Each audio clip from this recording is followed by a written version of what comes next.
What you're about to hear will make you think twice about every late-night drive through America's mountain highways. These are true horror stories that happen to professional truck drivers with millions of miles of experience navigating the Appalachian corridor. Every detail has been researched, verified, and documented. Declassified Horror, the only channel that brings you true horror stories that have been cross-referenced with official documentation. These 9 verified accounts come from drivers who have never filed false reports, never been cited for safety violations, and have decades of combined experience on America's most dangerous mountain routes. 0048. Every story has been corroborated through police reports, DOT incident files, and CB radio transmission logs. Some of these drivers still refuse to take certain mountain routes. Several trucking companies have quietly blacklisted specific highway stretches after multiple driver reports. What you're about to hear defies explanation. Before we begin, hit that subscribe button and ring the notification bell if you want more spine-chilling true stories delivered every week. If you're a professional driver who's experienced something unexplained on mountain highways, drop it in the comments below. Every story gets investigated. Now, let's begin with our first account. Part 1, The Vanishing Convoy. 3 fully loaded semis, bright LED taillights, a quiet night on I-40 North Carolina, and a veteran driver who's seen everything except for this. Because tonight, those trucks don't just vanish from the road, they vanish from reality. This is Voices from the Other Side. If you're new here, we bring you verified horror stories, cross-referenced with real police reports, DOT records, and trucker eyewitness testimony. Hit that subscribe button, click the bell so you never miss a story.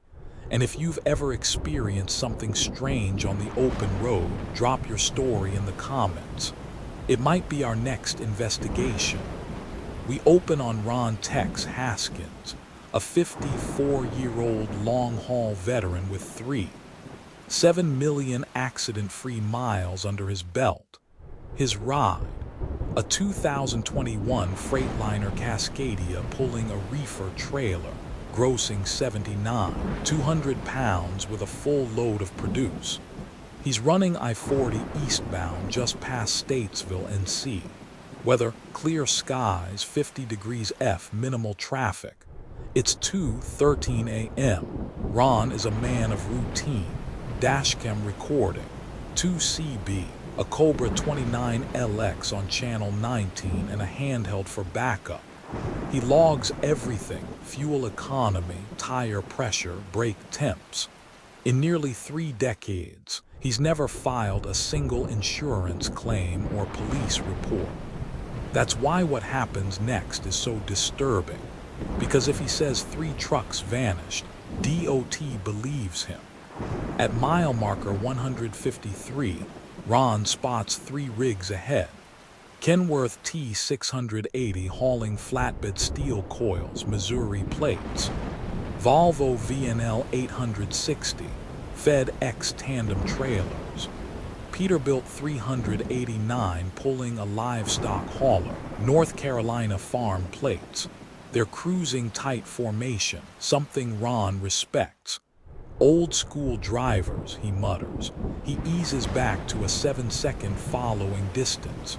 His radar detector pings lightly, just a state trooper up ahead. Nothing unusual. Ron settles in, eyes locked on their reflective DOT stickers as they snake through the curves.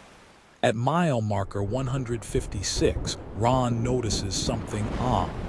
The taillights flicker, not like a brake tap, more like static, like bad reception. He taps his dashcam timestamp, thinking he's catching a voltage issue on the lead truck. But seconds later, his CB cuts to static. No chatter, no weather channel. Even NOAA weather radio goes silent. Then his collision avoidance radar fails to pick up the convoy, despite the fact that 380,000-pound rigs are directly in front of him. Ron rounds a gentle left-hand bend near a rest area exit. He sees the convoy crest a hill, and then nothing. No brake lights, no silhouettes, just open road. He blinks hard, wondering if fatigue's playing tricks. He accelerates, scanning for them, but the interstate is empty, mile after mile. And then he notices something chilling. His engine load reading shows a sudden spike in fuel consumption, as if he's hauling a double trailer uphill. His actual weight hasn't changed, but his Freightliner is burning twice the diesel it should. Ron grabs his CB mic. Breaker 19, anybody got eyes on that convoy near marker 156? 3 rigs disappeared ahead of me. Silence. He tries the handheld radio. Nothing. His cell phone reads no service. Impossible for this stretch of I-40, which is blanketed in coverage. He toggles his dashcam playback while driving. The footage shows the 3 trucks, but frame by frame they distort, taillights bending like heat waves. In one frame, a Peterbilt's trailer is half there and half gone. Ron takes the next exit, pulling into a closed way station to regroup. He performs a DOT-style pre-trip inspection. Brake chambers, fine. Tire side, normal.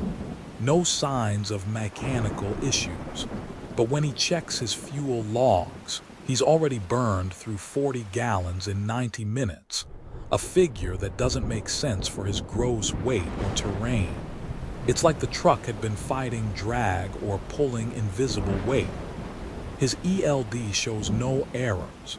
His GPS tracker shows him traveling at 38 mph for 15 minutes, a lie.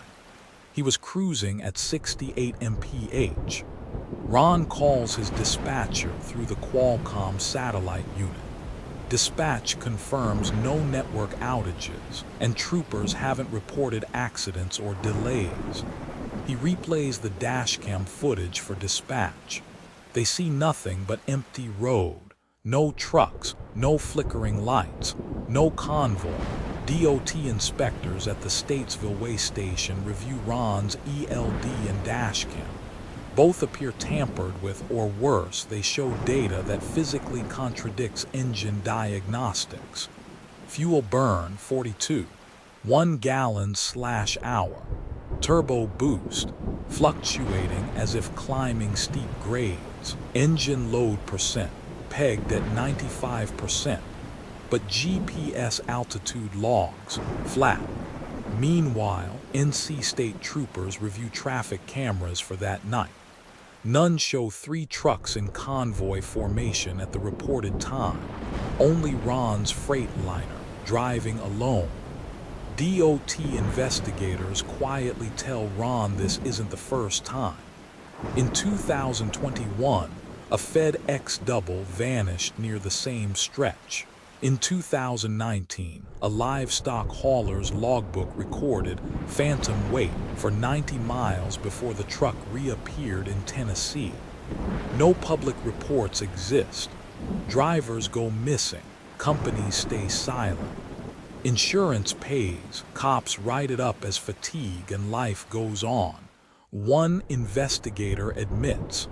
Experts slow Ron's dashcam down frame by frame. At frame 2134, they see a distortion ripple, a shimmer in the taillights of the Kenworth ahead. At frame 2140, all 3 trucks appear to stretch horizontally like VHS tape warping. By frame 2145, they are gone.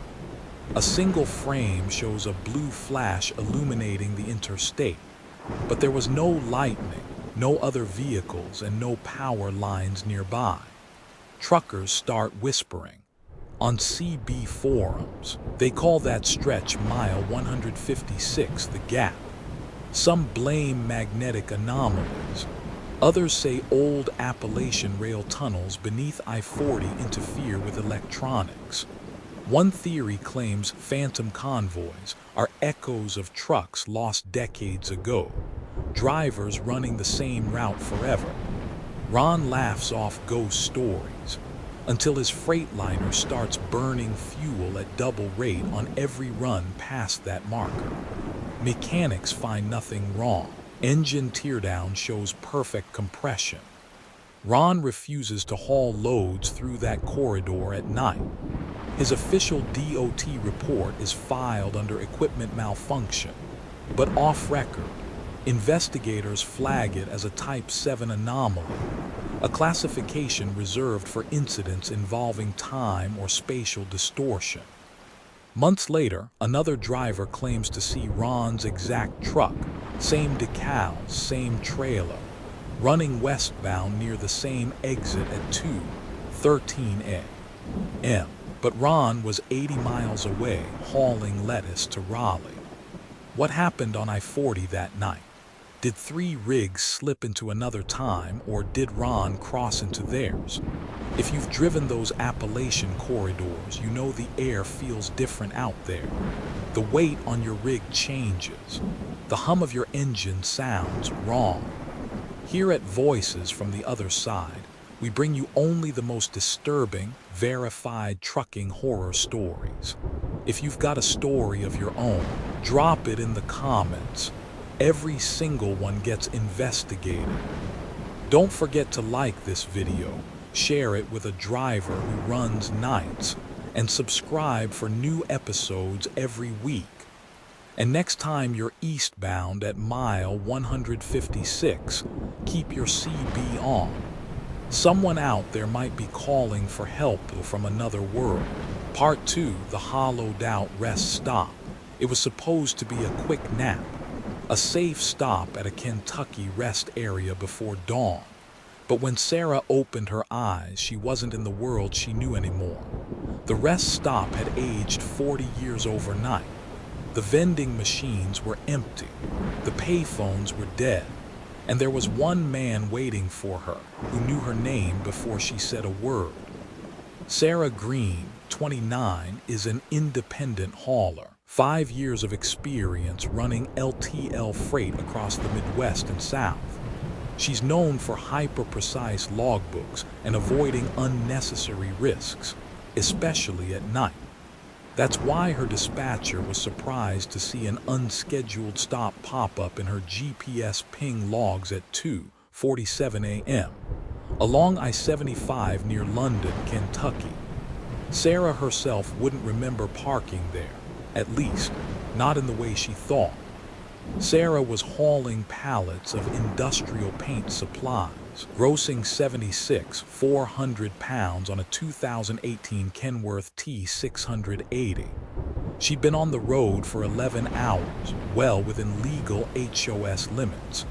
Traffic was light, weather was calm with a thin fog settling over the mountains. She saw the glowing blue rest stop sign, a familiar one she'd used dozens of times. The modern Kentucky Welcome Center, bright LED lights, EV chargers, and security cameras, perfectly safe. She pulled, set her brakes, locked the cab, and closed her blackout curtains. Sarah awoke at 5:13 a.m. to an unsettling quiet.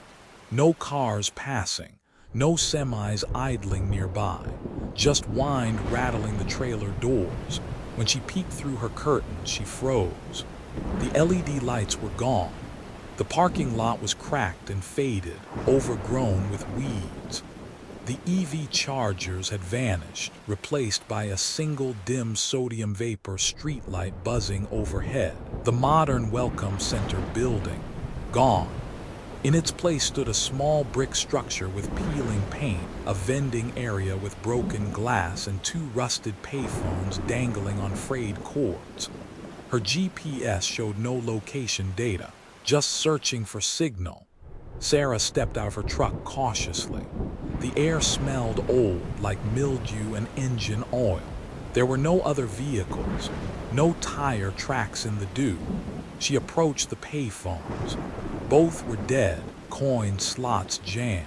The vending machines had labels for brands that hadn't existed since the early 90s. Jolt Cola, Tab, and candy bars with retro wrappers. The interstate beyond was silent. No headlights, no traffic noise, just a fog settling over a cracked highway. As she turned to retreat to her cab, she spotted a Kentucky DOT patrol car parked near the exit ramp. It was an old Crown Victoria, early 80s model with faded insignia. A man in a crisp, outdated DOT uniform stepped out, hat brim low, silver badge gleaming. His name tag read Officer H. Crowley. Sarah Green. His voice was calm, too calm.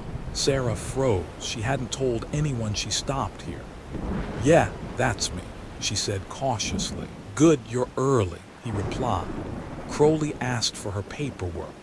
His manner was polite but firm, his uniform immaculate yet decades out of date. Sarah handed over her ELD tablet. He looked at it like it was foreign technology but swiped confidently through her logs. "Fuel's off," he muttered. "You burned 30 gallons more than you should have. That's how we knew you'd be here." Sarah blinked. How would he know my fuel burned? Crowley circled her Kenworth, tapping panels, inspecting tires. He spoke about her father, mentioning his name, his trucking business, and the fact that he'd passed away last spring.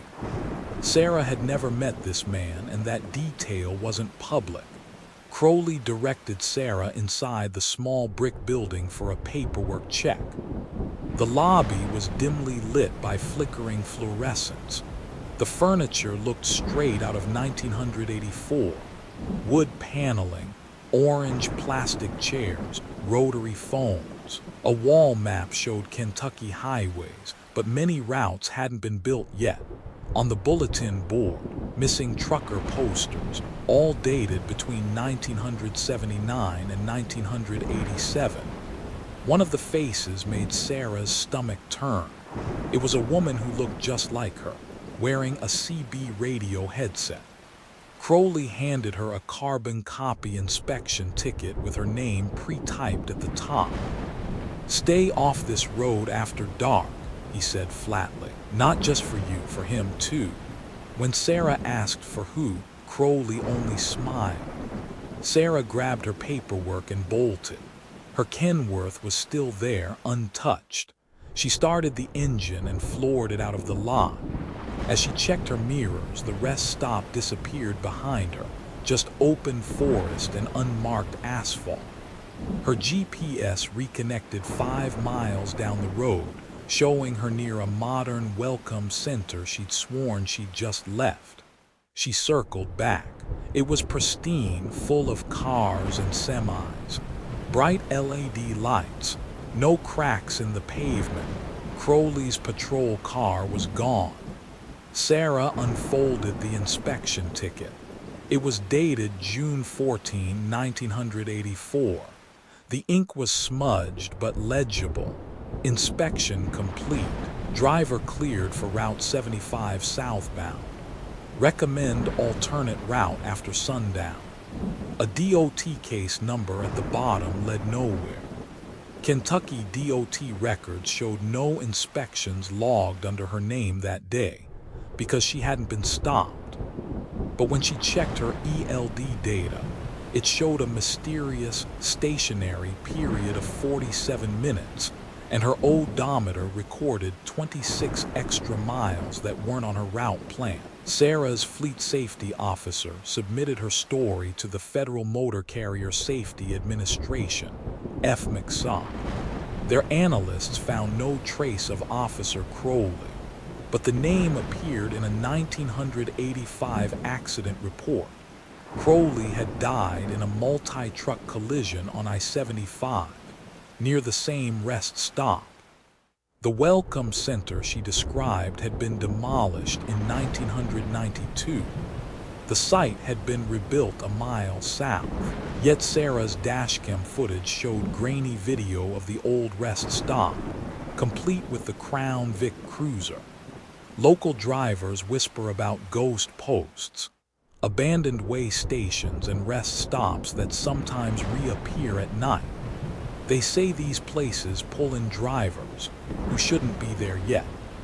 Several truckers have reported inspections by long-dead officers who seem to know their families, their routes, and even accidents that haven't happened yet. Sarah's ticket has been sent to the Department of Transportation archives for handwriting analysis. Experts confirm the paper stock and carbon copy style match DOT forms from the early 80s. Sarah refuses to run night freight through Kentucky now. Her Kenworth's onboard systems still show a phantom GPS ping near mile marker 92 every time she drives through. Investigators marked her case unresolved, credible, and filed it alongside other mysterious roadside encounters in the Appalachian corridor. In Sarah's words, "I used to laugh at stories like this. Now, every time I see a welcome center sign, I check the pavement for cracks, because if I see weeds coming through, I'm not stopping." Was this a warning from a long-dead officer, or a glimpse into a highway that still exists somewhere else? Stories like Sarah's aren't just ghost tales. They're documented, time-stamped, and verified with hard data. This is Voices from the Other Side, where we bring you true stories from America's forgotten roads. Hit that like button if you made it this far. Subscribe for weekly episodes and share this story with anyone who's ever pulled into a rest stop at night. And if you've had an encounter you can't explain, drop it in the comments. Someone's watching the roads. Stay safe out there, because sometimes the places you stop aren't meant for you. Part 3, Freight from Nowhere. A trucking company receives sealed manifests for high-security cargo. Every signature is correct. Every seal is perfect. But when the drivers open their trailers, they find nothing. Nothing except a weight scale reading 50,000 pounds. And days later, all proof of those shipments erases itself. This is Voices from the Other Side.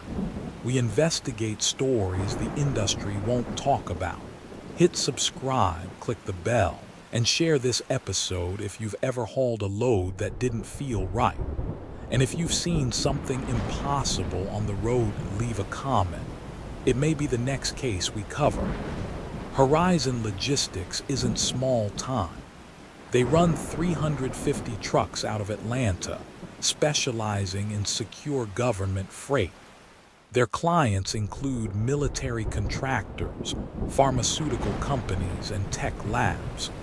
Horizon's security protocols are legendary: double-sealed trailers, 24/7 satellite tracking, and armed security escorts for sensitive runs. But according to internal whistleblowers, starting in March 2023, they began receiving mystery contracts, sealed envelopes with detailed manifests, signed by agencies that don't exist in federal records. The shipments, labeled as defense research components. Pickup instructions: no photographs, no inspection stops, no opening seals under penalty of federal law. On March 19th, driver Tom "Brick" Harlan, a 15-year veteran, was dispatched to a secure warehouse outside Huntsville, Alabama. The site looked official: fencing, cameras, armed guards. His paperwork listed 950 pounds of equipment bound for a Virginia research lab. Tom's Kenworth was loaded behind closed doors. He was forbidden from watching. The guard sealed the trailer with a Department of Energy tamper strip. He signed the BOL bill of lading, checked axle weights, and left. But halfway through Tennessee, he noticed something strange. His trailer handled too lightly for 49,000 pounds. Uphill acceleration felt like hauling 20, 0.000 pounds at most.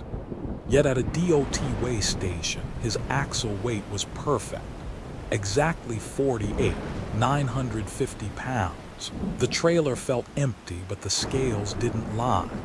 At the Virginia facility, Tom was told to back into Dock 3. The receiving crew refused to break the seal. Instead, a man in a gray suit walked out, signed his delivery paperwork, and waved him off. "Unload complete," the man said. Tom looked back at his trailer. The seal was still intact. When Tom protested, the man leaned in. "You've done your part. Drive safe, Mr. Harlan." Tom drove home uneasy. He checked his ELD records that night. The delivery stop showed duration, 0 minutes. According to his logs, he'd never even stopped the truck. The next morning, his copy of the BOL was blank. The ink had faded to white overnight. He checked his dashcam footage. It showed only static between Huntsville and Virginia. Over the next 2 months, at least 6 Horizon drivers reported similar nothing loads. Their trailers felt empty. Their fuel burn didn't match the recorded weight. In some cases, their GPS trackers glitched, showing impossible positions. One driver's rig jumped 38 miles forward in 2 seconds. Each time, the paperwork self-erased. Carbon copies faded. PDFs in Horizon's system corrupted, and even dispatch notes disappeared. Horizon's head of security, Lydia Ward, ordered an internal investigation. She pulled physical manifests and requested camera footage from weigh stations. Every file related to the shipments showed signs of tampering. Weigh station data listed accurate weights, but camera images of the rigs were blank frames. Timestamps were scrambled. One file showed a truck leaving before it had arrived. Federal weighable numbers didn't exist in any FMCSA or DOT database. Lydia described the sensation of touching one of the sealed manifests. The paper felt wrong, like holding a photograph you don't remember taking. On May 6th, driver Benji Lopez received one of these sealed assignments. Route: from an abandoned Army depot in Kentucky to an unnamed destination in Maryland. His trailer weighed exactly 50,000 pounds. At a rest area near Charleston, Benji broke protocol. Curiosity got the better of him. He cut the DOE seal. Inside, an empty trailer. No crates, no tie-downs, no straps, just dust. Shaken, Benji called dispatch. Minutes later, his ELD locked him out. His Qualcomm satellite unit powered off. His phone lost all signal. Moments later, a black SUV appeared, parking nose to nose with his rig. 2 men in unmarked uniforms approached. One wordlessly handed him a new seal strip already numbered. "Close it now," the taller man said. Benji resealed the trailer. The man signed his BOL with a signature that looked like a barcode. They left without explanation. Benji completed the route. At the Maryland drop point, no one checked the trailer. A suited man signed "delivery complete" and waved him off. That night, Benji's logbook reset to 0 miles driven. By July, Horizon's dispatch system recorded 11 shipments with these same patterns. All originated from defunct facilities, warehouses officially closed years earlier, according to Google Maps and DOT filings.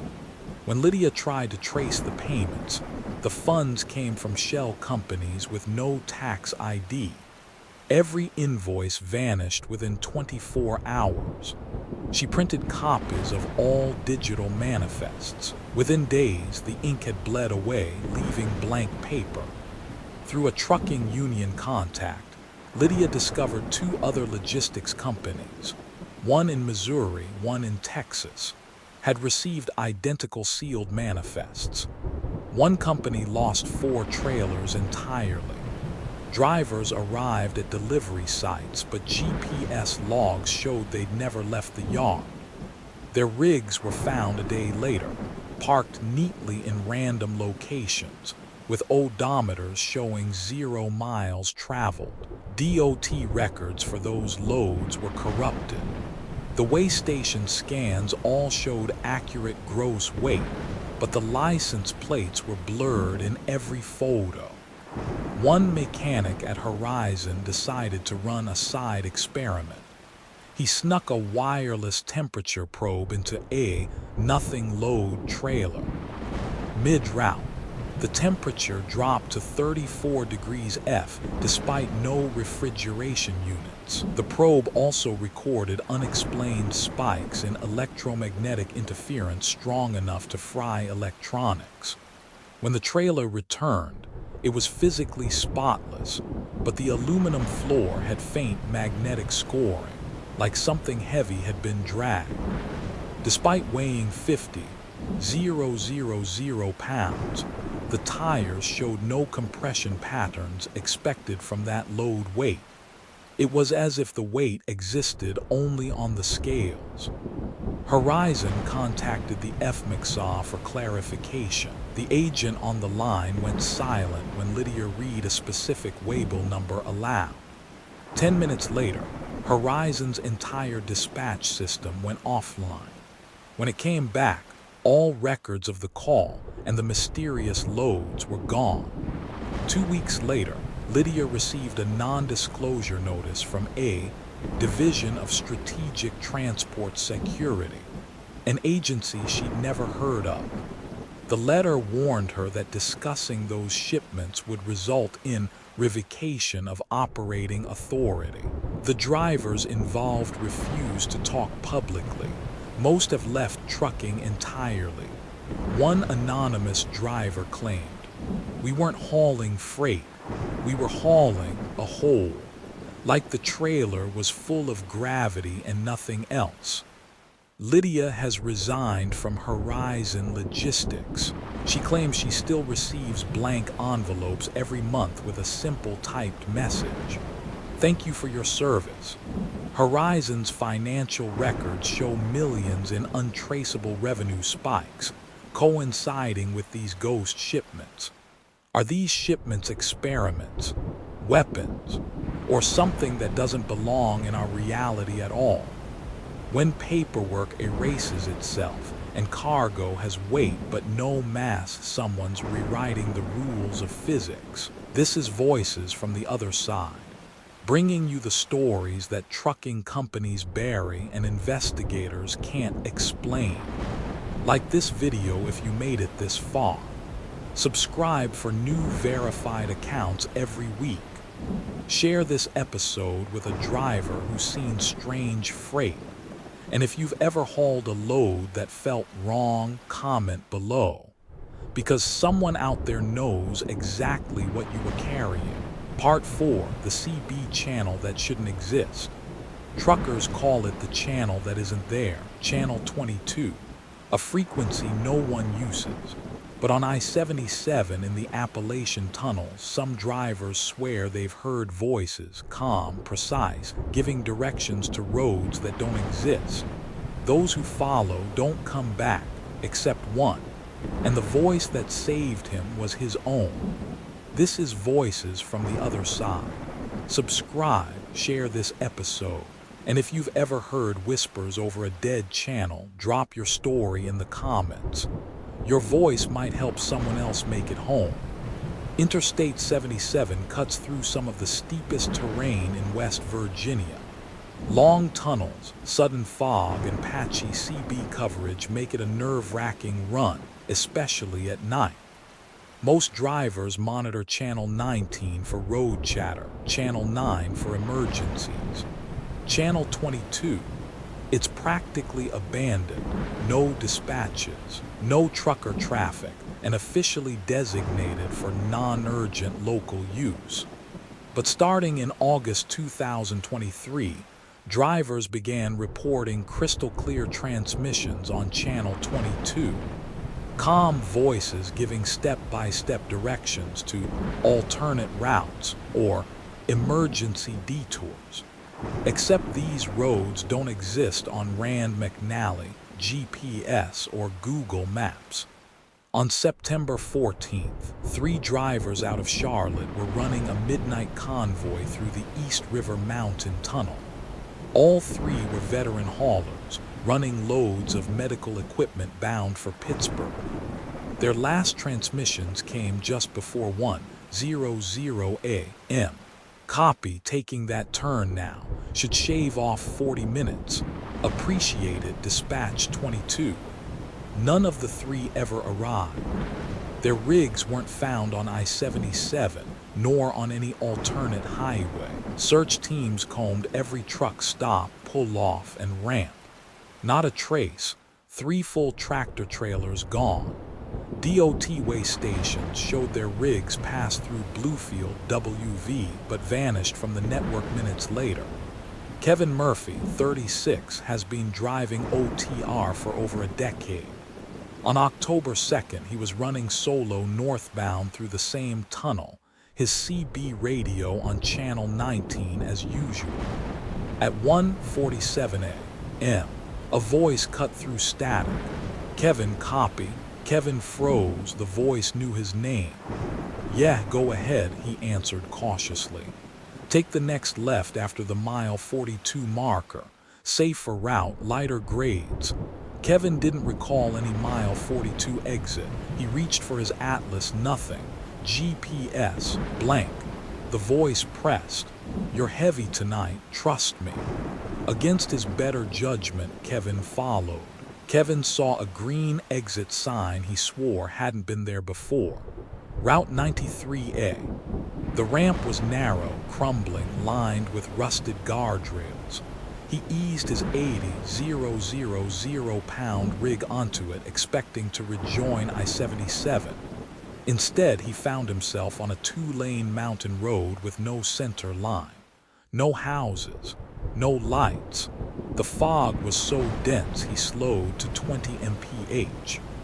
You're fine, the voice reassured him. Keep straight for 2 miles. Look for the white church steeple. Kevin drove in silence. His odometer ticked mile after mile. No steeple, no crossroads. His GPS showed his truck floating in blank space. Kevin tried switching to channel 19, dead air. Channel 9, static. Then his Qualcomm lit up, a dispatch message from his company. Kevin, hold position, we're sending help. He tried to respond. No connection. The message vanished seconds later. Another voice, different this time, deeper. Exit left, fast, or you won't leave. Kevin spotted a dirt path cutting through the trees. Against instinct, he took it. His trailer scraped branches as he crawled along. Suddenly, headlights appeared, a convoy of trucks moving silently, heading in the opposite direction. None had license plates. Their cabs bore blank white logos. Kevin tried switching to channel 19, dead air. Channel 9, static. Then his Qualcomm lit up, a dispatch message from his company. Kevin, hold position, we're sending help. He tried to respond, no connection. The message vanished seconds later. Another voice, different this time, deeper. Exit left, fast, or you won't leave. Kevin spotted a dirt path cutting through the trees. Against instinct, he took it. His trailer scraped branches as he crawled along. Suddenly, headlights appeared, a convoy of trucks moving silently, heading in the opposite direction. None had license plates. Their cabs bore blank white logos. Kevin swears he passed one of the missing Charlotte rigs. Its DOT number was visible, but the cab was dark, windows fogged over. No driver, no movement. The CB erupted again. Keep moving, Kevin, don't stop. The voice was his own. Kevin followed the instructions blindly. After 11 agonizing minutes on the dirt road, his GPS snapped back to life. He merged onto a familiar stretch of I-77, 5 miles north of where he'd entered the ramp. Kevin reported the incident. Investigators pulled his dashcam footage. It showed static during the detour, then a perfect cut to him rejoining the highway. No sign of the dirt path. FCC technicians later confirmed something chilling. Channel 22 transmissions that night registered no licensed operators. The signal was traced to multiple sources, none of them stationary, all moving at highway speeds. The bandwidth used didn't match CB specs. It was too clean, too precise. Archivists discovered something darker. In 1985, a mining company's private radio network in the same area used Channel 22 for fleet communication. After a catastrophic mine collapse killed 27 workers, the frequency was abandoned. Truckers in the 90s reported ghost dispatchers on 22 giving accurate directions to construction detours for projects that didn't exist yet. Some say Channel 22 isn't a CB frequency anymore. It's a conduit. Others believe the missing trucks are part of Operation Hollow Roads, a rumored federal experiment involving abandoned mine shafts turned into underground highways. Kevin himself, he doesn't use CB radios anymore. That voice was me, he told investigators. I heard myself telling me how to survive. I don't know what's running those roads, but it's us somehow. In the months following Kevin's escape, FCC scanners picked up dozens of brief spikes on Channel 22, usually between 1 and 3 a.m. Each spike lasted no more than 10 seconds and originated near Appalachian tunnel systems. Every time, a truck disappears from GPS logs within 24 hours. Their companies often write it off as theft or mechanical breakdown, but none of the rigs are ever recovered. Today, seasoned drivers say never scan Channel 22 near I-77. Many now run with CB radios unplugged entirely. Kevin quit OTR work and drives regional freight. He keeps his CB tuned to Channel 9 only, volume low. He claims sometimes he still hears it, the faint hum, his own voice whispering. Keep driving, Kevin. Don't stop. Some frequencies aren't meant for us. Channel 22 may be abandoned on paper, but on Appalachian roads, something is still transmitting. This is Voices from the Other Side, where we document stories that even the FCC won't acknowledge. Hit like if this story kept you looking at your radio. Subscribe for more verified encounters and share this with a driver who runs mountain passes at night.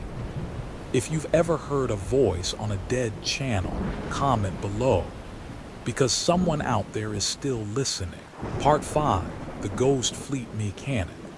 You break down on a Pennsylvania mountain pass in a blizzard at 2 a.m. No cell signal, no traffic. And just when frostbite feels inevitable, a DOT service truck arrives out of nowhere. The mechanic installs a part you've never seen, a part that doesn't exist in any catalog. Your truck runs perfectly afterward and you never see him again. This is Voices from the Other Side. Hit subscribe. Share this story with a driver who's run mountain passes in winter. And if you've ever been rescued by someone who shouldn't have been there, drop your experience in the comments. Your story might save someone's life. On January 8, 2024, trucker Sam DeWitt was hauling frozen poultry from Chicago to Newark, New Jersey. His rig, a 2021 Freightliner Cascadia, was fitted with every modern safety feature: lane assist, adaptive cruise, automatic chains. But even the best tech couldn't handle what Interstate 80 threw at him that night. A nor'easter storm system had swept into Pennsylvania faster than forecast, turning the Allegheny Plateau into a whiteout nightmare.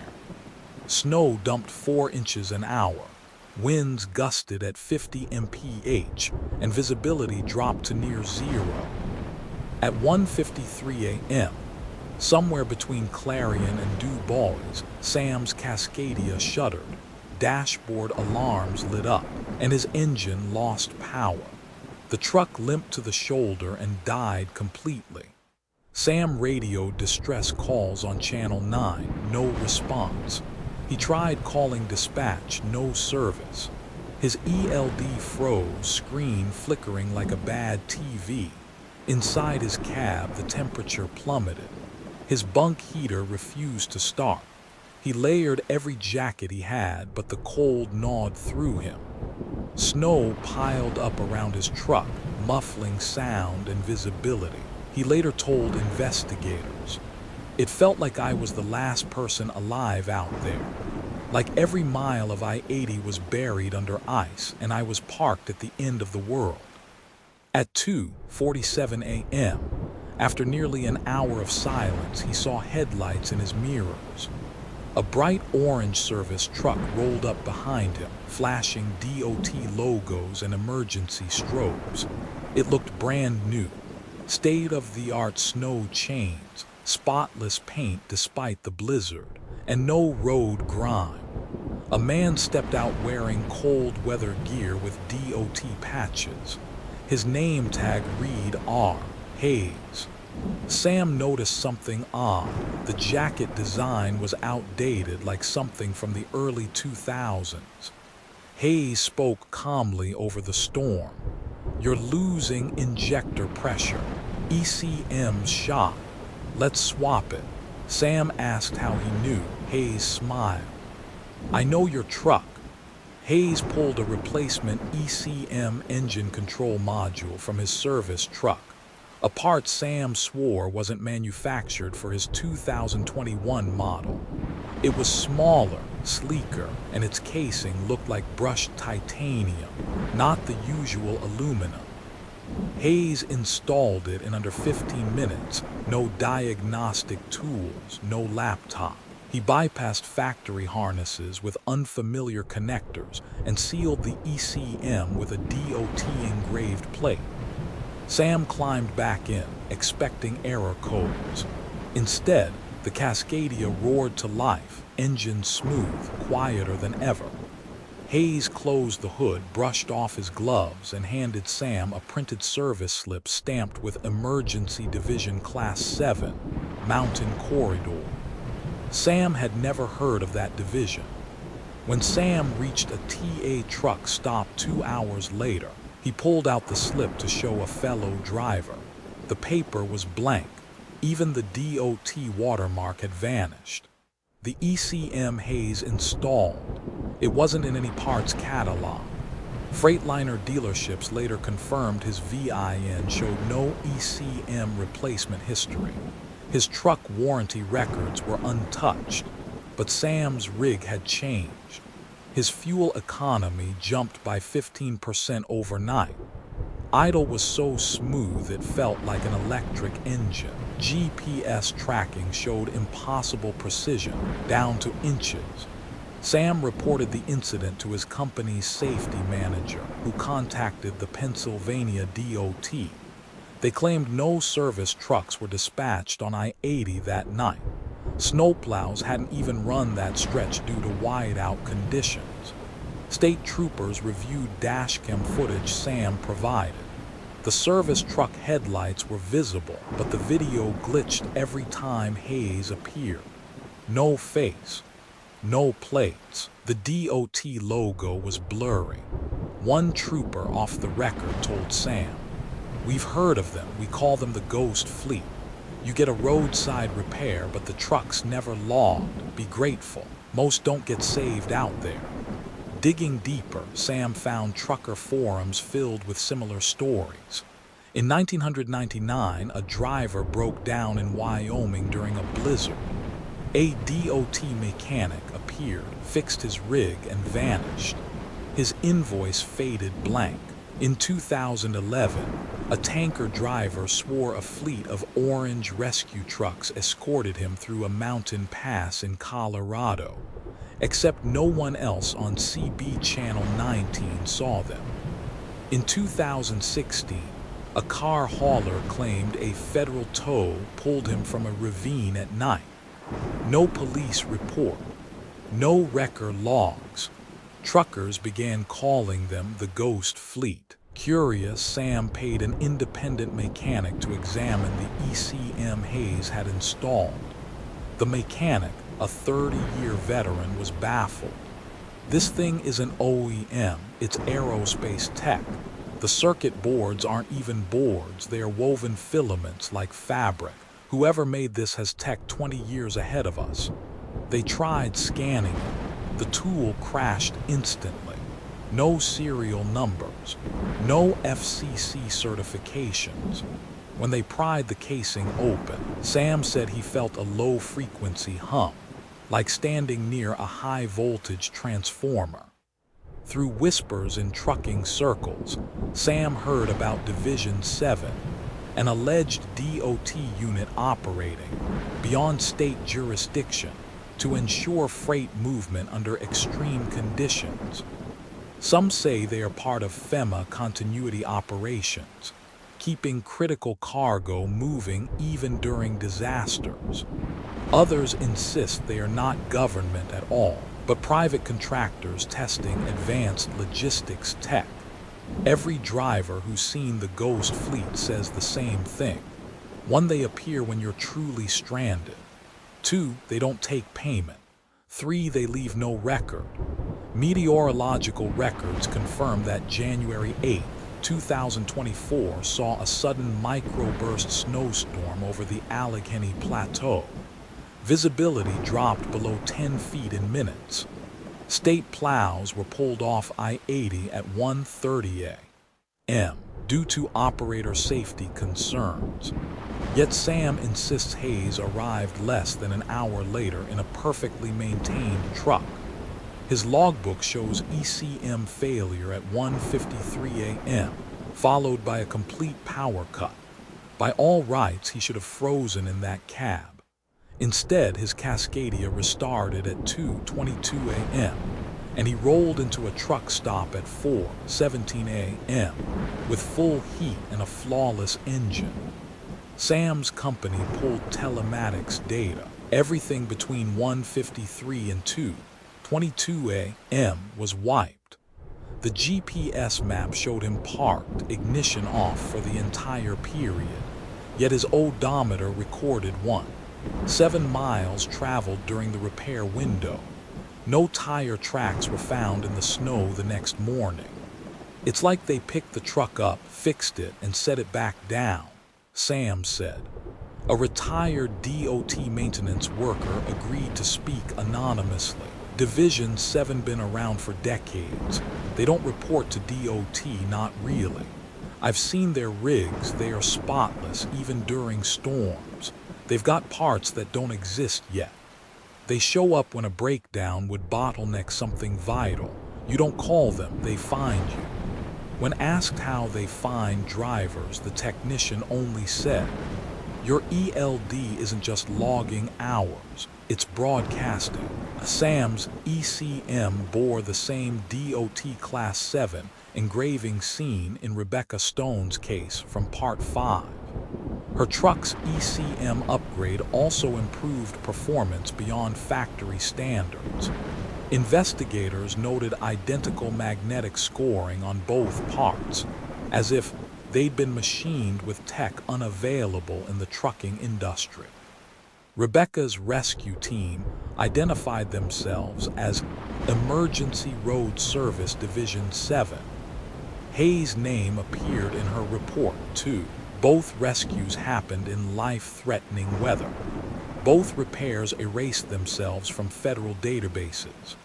A week after the incident, Sam received a manila envelope in his mailbox. No return address. Inside was a single printed line. "You were meant to keep driving." There was also a card with a QR code. When scanned, it showed static for 3 seconds, then a DOT seal with the words, Division 7 Mountain Corridor Continuity Operations. The page expired immediately. Sam still drives I-80 but says he never saw Hayes again. His Cascadia has never broken down once since that night. He believes Division 7 isn't just roadside assistance. It's a safety net for freight America can't afford to lose. But no official agency claims them. If you've been in trucking long enough, you know breakdowns don't fix themselves. Yet some drivers have been saved by service techs who don't exist, using parts no dealer sells. Who is Division 7? A secret government fleet? Contractors from the future? Or something stranger keeping America's highways alive? This is Voices from the Other Side. Hit subscribe, like this video, and share it with a driver who survived a storm. And if you've met a mechanic who shouldn't have been there, leave your story in the comments. Because some rescues aren't accidents. Part 6, the mirror rig. What would you do if your own truck showed up in your mirrors? Same make, same plate, same decals. Even the driver was you, matching your every move. That's what saved one veteran driver from the deadliest highway pileup in Pennsylvania history. But when the police arrived, the mirror rig and the road he'd been driving on no longer existed. This is Voices from the Other Side. Like this video, subscribe, and share it with a driver who's run a midnight mountain haul. And if you've ever seen yourself staring back from the cab of another rig, drop your story in the comments. Carlos Big C Mendez, 46, has logged over 5 million accident-free miles. He's a steel hauler from Ohio, known in the trucking community for his defensive driving and spotless safety record. On March 12, 2024, he was hauling a 48,000-pound load of rebar eastbound along Interstate 80 through the Appalachian Mountains. Conditions were deceptively calm, clear skies, light traffic, and dry pavement. At 3:12 a.m., Carlos entered a stretch of highway near mile marker 187 he'd driven hundreds of times. He was in cruise control at 63 mph lane center. Then his CB cut out mid-sentence. Carlos had been chatting with a fellow hauler about weather patterns when channel 19 turned to static. His GPS flickered, dropping his position entirely. He tapped his dashcam feed. It was recording, but the timestamp froze at 03:12:48. Moments later, his mirror picked up headlights. At first, he thought it was a standard tailing rig, but as it drew closer, he saw himself. Same black Peterbilt 389. Same Ohio plates, same custom decals, a silver eagle swooping over flames. Even his CB antenna setup was identical. I thought I was overtired, Carlos later said. But then I saw the driver. It was me. Same beard, same bald cap, and he was staring right back at me. Carlos switched lanes. The rig behind mirrored him flawlessly. He tapped his brakes. The mirror rig's brake lights flared at the exact same millisecond. He honked his horn. The sound came back in perfect stereo, as if the rigs were harmonizing. Then the mirror rig drew closer until its bumper nearly kissed his ICC bar. He should have been terrified, but something about its movements felt intentional, protective. It wasn't tailgating. It was guarding me, like I was in a convoy with myself. Suddenly, Carlos's CB blared to life. Stop, now. The voice was his own. He slammed his brakes, hauling 80,000 pounds of steel into an emergency stop. His ABS screamed, the trailer fishtailed, but he stayed upright. Ahead, through the darkness, he saw chaos. A 30-car pileup hidden behind a blind curve caused by a jackknife tanker. He would have plowed directly into it at full speed. As Carlos processed the scene, the Mira rig surged forward, cutting in front of him. Its taillights blinked 3 times like a signal. Then it veered onto a left-hand ramp Carlos swore didn't exist. The exit sign read simply, Truck Route 44A. Carlos hesitated, then followed. The ramp led to a 2-lane overpass that bypassed the pileup entirely. The road was pristine, lined with reflective markers, yet eerily empty. As he crossed back onto I-80, traffic was already stopped by first responders. He glanced in his mirrors. The ramp was gone. Just a tree line and a guardrail where he'd exited minutes earlier. Pennsylvania State Police flagged him down. They were stunned he'd come through unscathed.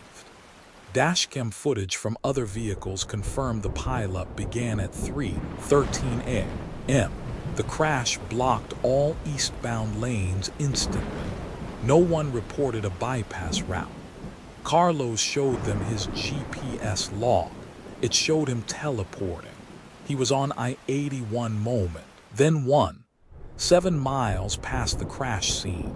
No data for the time in between. His dashcam replay glitched, showing a white void during the detour. DOT investigators spent weeks combing the area. There is no Truck Route 44A. That signage doesn't exist anywhere in Pennsylvania records. Surveyors examined the guardrail where Carlos swore the ramp had been.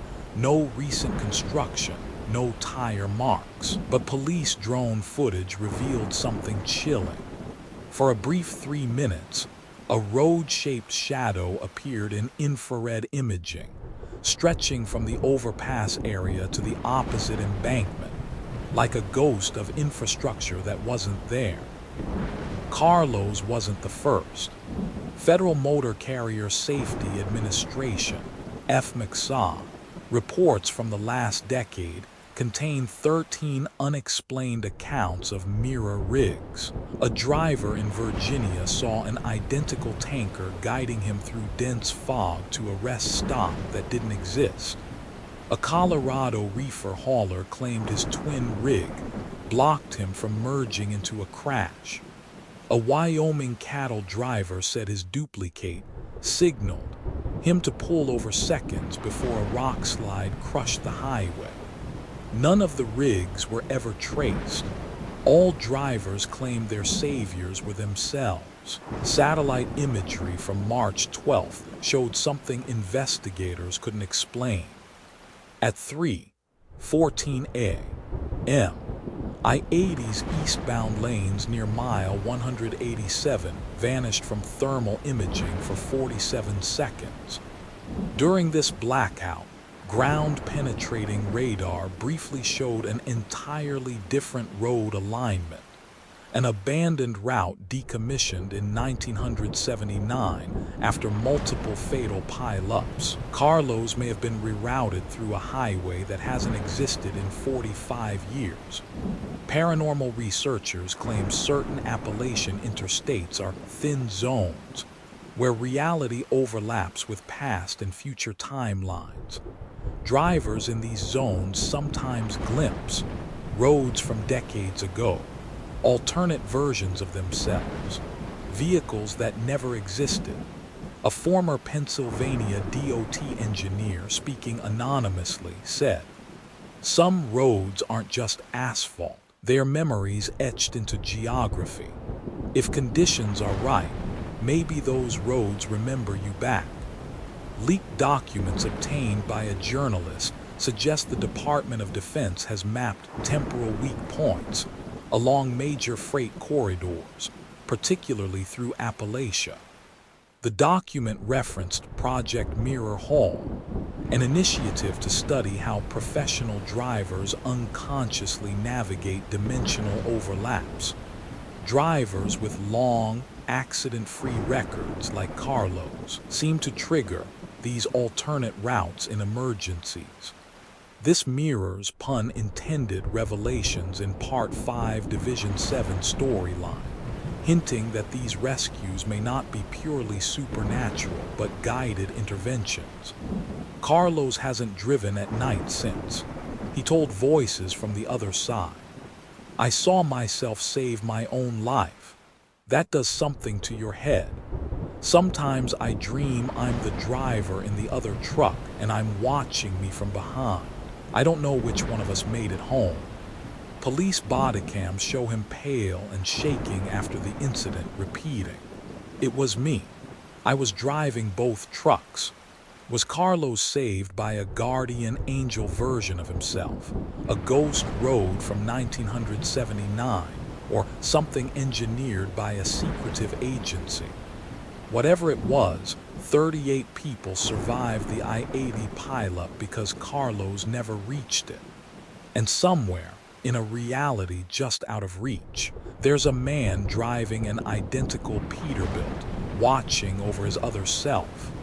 Highways disappear, roads remember, and sometimes the only thing keeping you alive is you. This is Voices from the Other Side. Subscribe for more verified stories. Share this with a trucker who knows every curve of I-80 and leave your own experience in the comments. Because maybe, somewhere, your other self is listening. Part 7, Logbook from 1975. You're hauling through Kentucky in the dead of night. You pull into a rest stop for a break, but when you wake, the world is wrong. Gas pumps from the 70s, DOT uniforms from another era, and your electronic logbook now holds handwritten entries in your own handwriting, signed in 1975. This is Voices from the Other Side.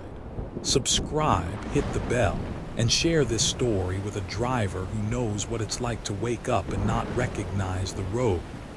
And if you've ever seen your future written in your own hand, drop your story in the comments. You're not alone. Lydia Cross isn't your stereotypical trucker. At 35, she's a second-generation hauler, running specialized reefer loads between Memphis and Baltimore. She's meticulous, tech-savvy, and swears by her ELD electronic logging device. No paper logs, no shortcuts, perfect compliance.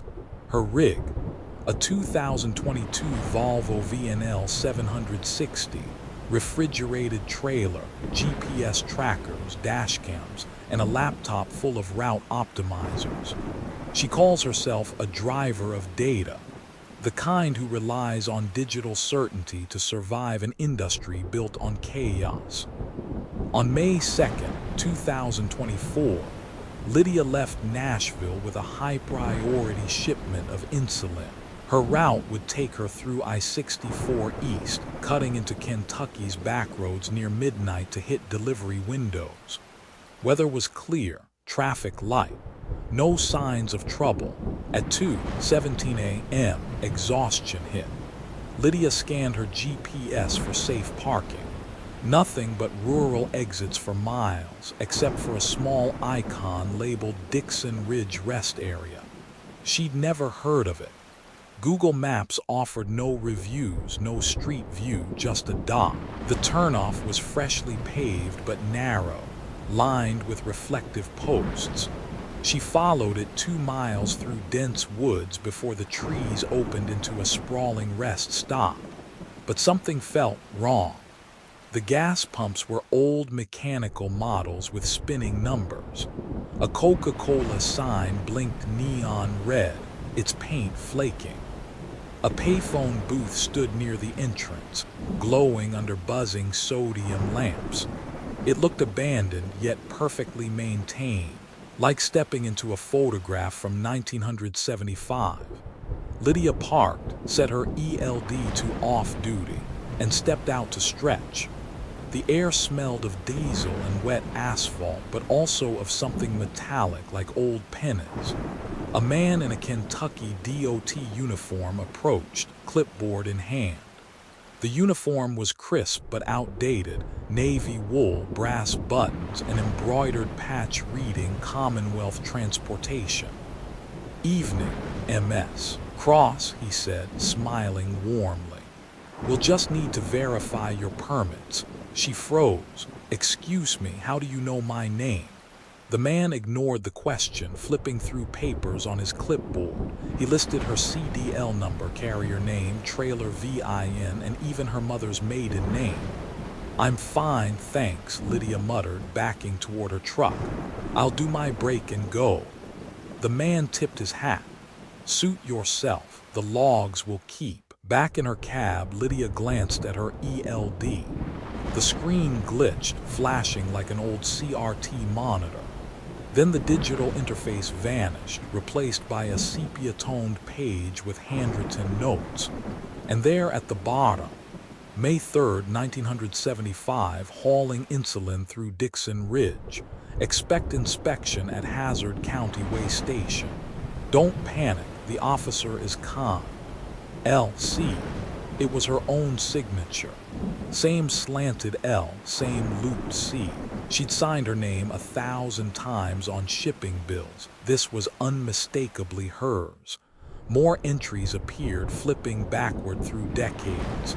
1982, storm near Charleston. Pull off before mile 164, you'll miss the pile-up. 1996, buy mom's house, trust me. 2008, marry Daniel. He won't make it to 2021, but you'll want those years. Lydia's hands shook. Her late husband's name was Daniel. He died in a motorcycle crash in 2021. Panic rising, Lydia decided to leave. She fired up the Volvo and pulled toward the exit. Except the road she'd come in on was gone. Where there had been a freshly paved drive, now there was cracked asphalt and weeds. The reflective posts were gone, the signage rotted. In her mirrors, the rest stop seemed to flicker. The neon Coke sign dimmed, and one by one, the lamps buzzed out. She drove forward, tires crunching on gravel. The exit reconnected to I-64, but when she merged, the road was wet as if it had rained, though the radar showed clear skies for 200 miles. When Lydia parked at her next stop, she checked the ELD again. The sepia-toned pages had multiplied. Some entries were decades old, others were dated months ahead. One read, July 17th, 2024, roadblock at Charleston. Take exit 93 early. Another, November 2025, don't accept the load from Delphi Freight. Call in sick. And one more, written in the same precise slant, chilled her blood. January 2031, last run. Watch for the curve near Hazard. You'll see him waiting. Who was him? Lydia didn't want to know. She reported the incident to her company's safety manager. He searched DOT maps. No record of a Dixon Ridge rest area existed in Kentucky. The last rest stop in that county was decommissioned in 1981. Lydia hired a local historian who confirmed the site had once been a bustling truck stop in the 70s, but was demolished in 1983 after multiple fatal robberies. He showed her archival photos, including one of her rest stop from that night. It was identical, same Coke sign, same payphone, except the photo was taken in 1976. When Lydia shared her story on a trucking forum, messages poured in. A flatbed driver claimed he'd found logbook pages dated 1964 warning him about a fog bank on US 23. A woman hauling livestock said she woke up in a rest stop with gas at 59 cents a gallon. Her ELD displayed her own name written in cursive. One man swore he met his younger self at a truck plaza that didn't exist anymore, complete with a jukebox and a waitress who called him by name. The pattern was clear. Certain highways are haunted not by ghosts, but by time itself. An anonymous DOT employee told Lydia something chilling. We've mapped dozens of spots like Dixon Ridge. We call them slip zones. Drivers vanish for hours, sometimes days, but their logbooks show no downtime. The weirdest part, the ELD systems never crash, they adapt. Some print warnings, some predict. When asked if these slip zones are natural or engineered, the whistleblower paused. All I'll say is someone's been studying this since the 50s. 2 weeks later, Lydia took the same route. She swore she wouldn't stop near Dixon Ridge, but a storm forced her off I-64. She parked under an overpass to ride out the weather. Her ELD flickered again. A new entry appeared. May 2nd, 1975, stay calm. Take exit 52, park at the ridge. I'll make sure we both get home. She realized she wasn't just reading her own future. She was writing her own past. Was Dixon Ridge a ghost of a rest stop or a checkpoint where time folds back on itself? Lydia still drives, and she says her ELD continues to update, filling with notes she hasn't written yet. Some of those notes have already saved her life. Others she dreads reading. She keeps a printed copy of one particular page taped to her dashboard. Trust the road even when it changes. It's been saving us longer than we know. We like to think roads are fixed, permanent. But what if they remember us? What if some highways are alive, riding back? This is Voices from the Other Side. Subscribe for more verified trucker encounters. Share this with someone who's driven at night and felt the world shift. And leave your story in the comments. Because one day, your logbook might write itself. Part 8, The Inspector Who Knew Too Much. Imagine pulling into a way station you've visited before. It looks empty, run down, maybe even condemned. But a uniformed inspector is waiting, clipboard in hand, calling you by name. He gives you violation notices for things you haven't done yet, and instructions that save your life a week later. This is Voices from the Other Side. Subscribe, share this story with a driver who's run midnight hazmat hauls, and drop your strangest inspection stories in the comments. Someone's listening. Tony Castro Castellano is a hazmat certified veteran, 22 years on the road, over 2 million accident-free miles. He specializes in corrosive chemical shipments, the kind of freight that terrifies rookies. Acids, solvents, industrial agents that eat through steel. His rig, a 2021 Freightliner Cascadia with a customized chemical tanker. Tony is a stickler for compliance. DOT audits don't scare him, he welcomes them. His record is perfect, his logs immaculate. On October 14, 2024, Tony was hauling 800 gallons of sulfuric acid through Kentucky, running I-75 near Hazard County, a route he knew like the back of his hand. Then his GPS announced, next way station 2 miles. Weird, that way station had been shuttered since 2014. Tony slowed, expecting a dark, boarded-up building. Instead, the facility glowed under halogen floodlights. A lit sign flashed. Open, all trucks must enter. He pulled in. Everything looked frozen in time. Fresh paint on the canopy, new pavement stripes. Staff vehicles parked neatly along the building. A man stepped out, wearing a Kentucky DOT uniform that looked like something from the 90s navy wool. Shiny brass buttons, a badge reading, Inspector Michael Davidson, #7239. Evening, Mr. Castellano, the man said, clipboard in hand. Glad you came in, we've been expecting you. Tony handed over his paperwork, hazmat permits, CDL, trailer inspection certs, all perfect. But Davidson shook his head, scribbling notes. "Mr. Castellano," he said, "you're in violation of Title 49 CFR Part 397, 45, improper tank pressure relief settings." Tony frowned. "That's impossible. I had the valves inspected yesterday." Davidson continued. "Rear brake actuator failure left side, due within 2 weeks. Turbocharger degradation, replace in 500 miles. Logbook falsification November 3rd. Tony laughed nervously. "November 3rd, that's 3 weeks away." The inspector didn't smile. He handed Tony a printed violation notice. Official seals, barcodes, fines totaling $28,700. The paper was warm, as if freshly printed. "Let me save you some grief," Davidson said, lowering his voice.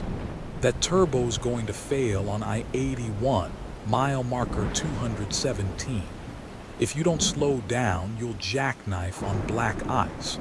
When you're offered a job by Delphi Freight, turn it down. And at the end of this month, stay off US 23 after midnight." Tony froze. Delphi Freight had just offered him a contract that morning. "How do you know this?" he asked. Davidson ignored him, pointing to his rear tanker. "Valve 3 gasket is cracked, not yet, but it will be when the weather drops below 20. You'll smell sulfur before you see the leak. Park immediately. Don't call dispatch, call me." He handed Tony a business card with his badge number and a disconnected landline. The inspection lasted 45 minutes. Davidson signed Tony's paperwork, marked him cleared, and waved him on. When Tony merged back onto I-75, the way station disappeared from his mirrors. He turned around at the next exit, drove back. There was nothing but cracked pavement and weeds. The lights were gone. The sign hung crooked, letters faded. A rusted chain blocked the entrance. A plaque on the fence read, "Closed since June 2014. A week later, on I-81 near mile marker 217, Tony's turbo blew apart. A surge of smoke and metal fragments forced him to pull over. He'd been doing 45 mph instead of 65, thanks to Davidson's warning. State police later said if he'd been running full speed, he would have lost control, jackknifing his tanker on black ice. The local news reported 3 minor collisions that night. None involved Tony. 2 days later, he smelled sulfur during a cold snap. He checked valve 3. The gasket had split clean through, about to start leaking acid. He used Davidson's instructions to bleed pressure safely.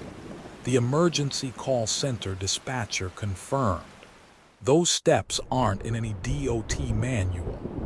Tony called the number on Davidson's business card.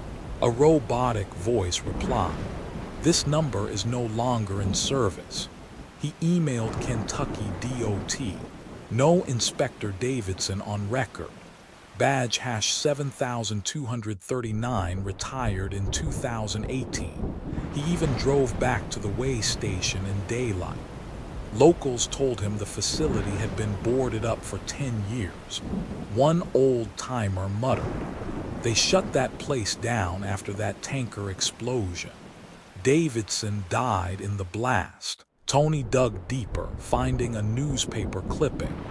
2014, DOT Inspector Michael Davidson killed during hazardous chemical spill at Hazard County Way Station.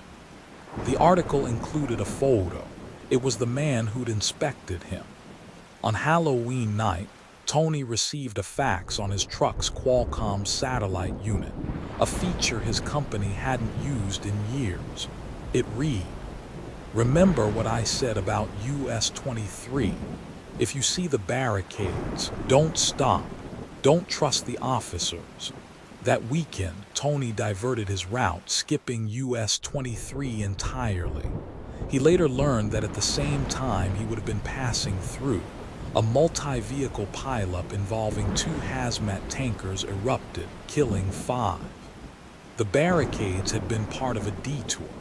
Drivers reported a mysterious DOT crew redirecting traffic that night, none of them on record. Tony isn't alone. Other drivers have reported DOT inspectors giving expired business cards that lead to dead numbers, violation notices dated months ahead, instructions that save lives, then vanish from logbooks.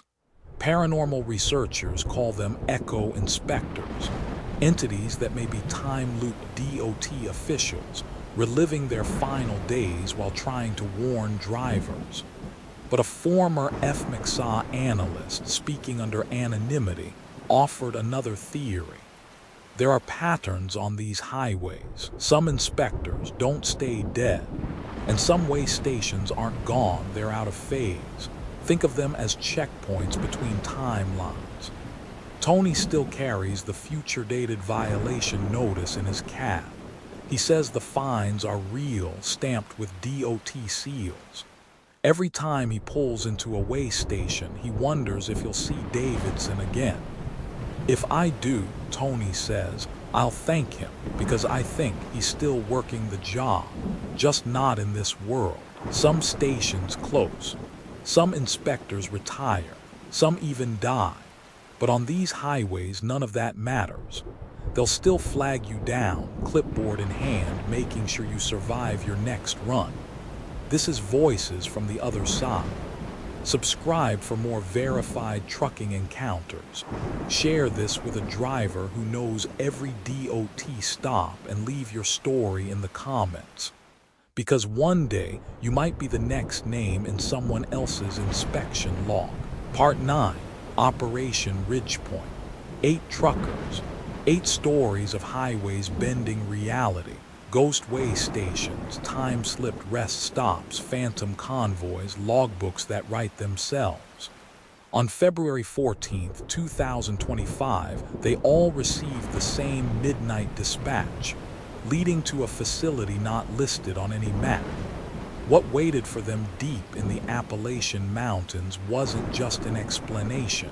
It was a recruitment pitch. This is Voices from the Other Side. Subscribe, share this story with someone who knows these roads too well, and leave your theories in the comments. Because after tonight, those mountain corridors won't look the same. Each driver was hundreds of miles apart when their Qualcomm units lit up simultaneously. The messages were simple, urgent, and tailored.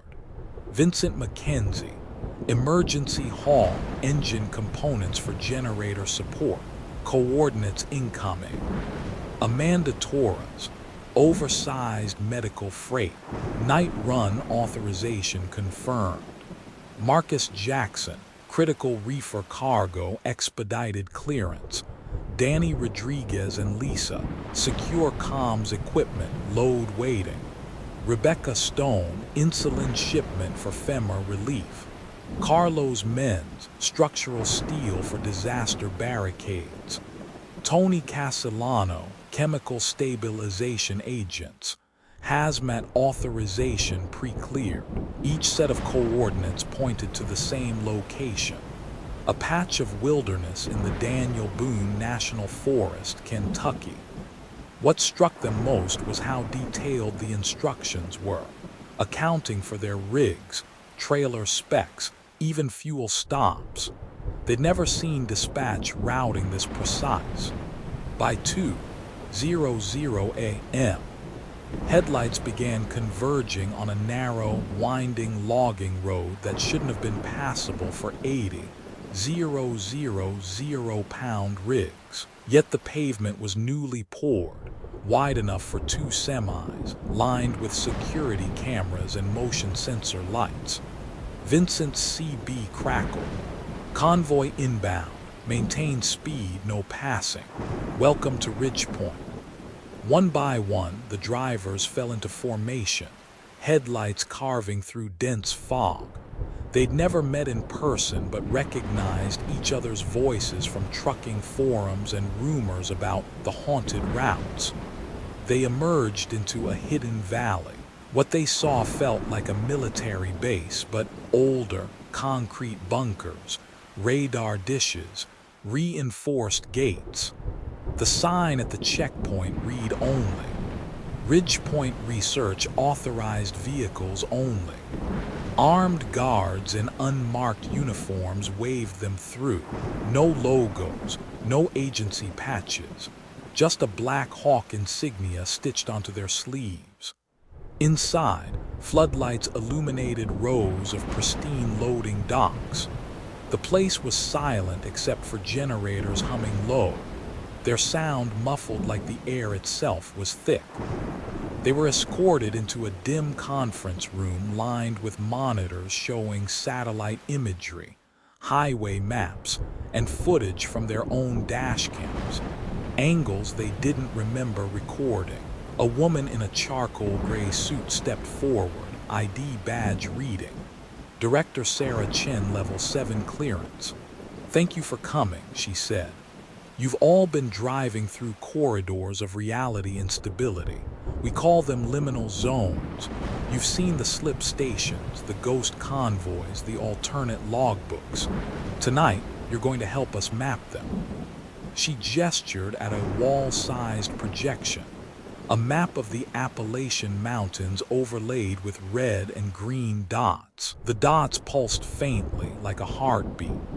These are corridors where space-time behaves differently, roads that fold over themselves, facilities that exist in two eras at once. We've been tracking them for 70 years. Director Chen clicked a remote. Footage played. Marcus's empty trailer weighed down like it carried steel beams. Amanda's inspection at a station closed for decades. Rebecca's mystery mechanic installing a part her manufacturer couldn't identify. Carlos's mirror truck warning him of a fallen tree minutes before it happened. "These events aren't isolated," Chen said. "They're symptoms of a larger structure buried beneath these mountains. Imagine the Appalachians as a fault line in reality itself. Your trucks, your loads, your very presence act like needles on a compass. You've all been chosen because you attract anomalies." A screen displayed 8 distinct cargo manifests. Chen's tone sharpened. "Tonight, your rigs are carrying sensor payloads disguised as standard freight. They'll scan these corridors in real time. The devices are quantum locked. Think of them as probes tuned to dimensional resonance." Rebecca asked the question on everyone's mind. "Why us?" Chen smiled. "You've already been through it. You've survived." She handed them each a sealed black envelope. Inside was a metal card etched with their names, biometric data, and a strange triangle symbol. "From this point forward, you're part of Operation Ridgepoint." As the drivers inspected their envelopes, the facility lights flickered. A low hum filled the air like the earth itself was vibrating. Danny whispered to Lisa, "Feels like when we lost GPS in that hollow." A guard muttered, "It's close again." Chen ignored the tension pressing forward. The corridors shift, they're expanding. Sometimes they copy us, other times they rewrite. If we don't map and stabilize them, highways won't just be dangerous, they'll be alive. On a monitor, a rest stop flickered between 2 states, brand new, then abandoned, then brand new again. Vincent muttered, "That's Dixon Ridge." Chen nodded. "Slip point 3. You were the first driver to pass through while it was active." By 4:00 a.m., the drivers were back in their cabs. Their loads were sealed. Each trailer contained anomaly scanners disguised as freight. Security personnel directed them toward 8 separate exits from Ridgepoint. The routes weren't random. They formed a geometric shape over the Appalachians, a pattern Chen called the web. Before leaving, Tony asked, What happens if we don't come back? Chen's reply was chilling. You'll come back, one way or another. Roads have a way of returning their own. The convoy broke apart, each truck plunging into mountain fog. Radios went silent. GPS maps glitched.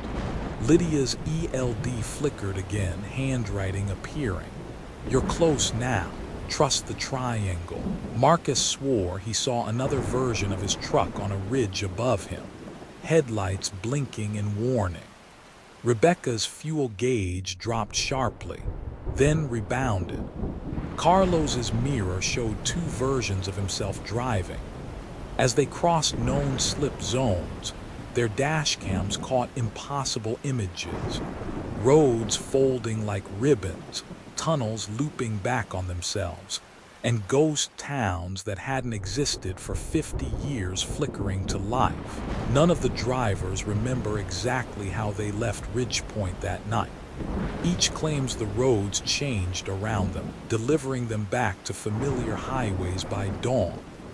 Their Qualcomm units now display a new icon, a black triangle on every map marking no known destination. Director Chen hasn't contacted them again, but the envelope she gave them sometimes hums softly like a distant CB signal. They still haul freight, but every time they hit the Appalachian corridors, they wonder, are they truckers or scouts for something far older than the highways themselves? They call it Operation Ridgepoint, a name whispered in truck stops and DOT halls, denied by every agency. But the roads know. They're alive, shifting, and waiting. Subscribe to Voices from the Other Side for more verified accounts. Share this with a driver who's seen impossible things and tell us. If you got that midnight call, would you answer? Because some roads don't let you refuse.